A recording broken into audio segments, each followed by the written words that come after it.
तो संगवारी हो मोर बोलत बोलत मैं मोर पतिदेव आए हवे दुर्ग के मॉल त थाली पूरा सेट में है संगवारी होला से कोई सामान ले नहीं पा मिठाई भी है ना बकायदा मीठा में और साड़ी तो झैन पूछ तैसे है आप मन के आंखी चौंधे आ जाए तैसे लगत है। अब देखत हवे कैसे टाइप की मुरवर पसंद करके का चीज लावत हवे तेला दिखे पर तो बहुत सुंदर सुंदर है सामान है। थाली पूरा सेट है, करवा है, छन्नी सब एक साथ है। जब भी मोर पतिदेव कुछ सामान लाते संगवारी हो तो छाट के चुन गिला थे। तो फाइनली संगवारी हो मैं अपन घर पहुंच गया हूँ और अपन पाहुन बर मैं यहाँ करवा चौथ के सामान लाया संगवारी हो। देख सकत हो आप मन हाँ ये दे छलनी लाए हैं करवा के और साड़ी लाए हैं संगवारी हो। करवा चौथ बार बहुत सगुन वाले ये ले भैया।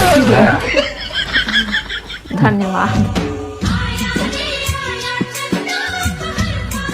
मैं सुन दुर्ग जाके लाए हैं सामान अच्छा मॉल से और अपन के मस्त करवा चौथ मनाबे ठीक है।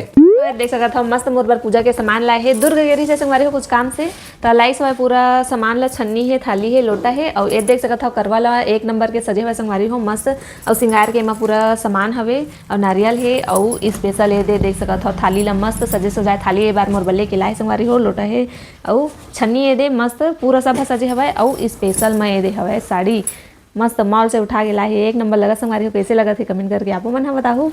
मोला तो बहुत पसंद आई सब औ ये दिखाओ करवा माता की पूजा करे बर एक ठा लाना रही सिल पता नहीं रही सवे दो ठो ला डाले ही संगवारी हो ता दोनों ला रख के हमन करबो पूजा।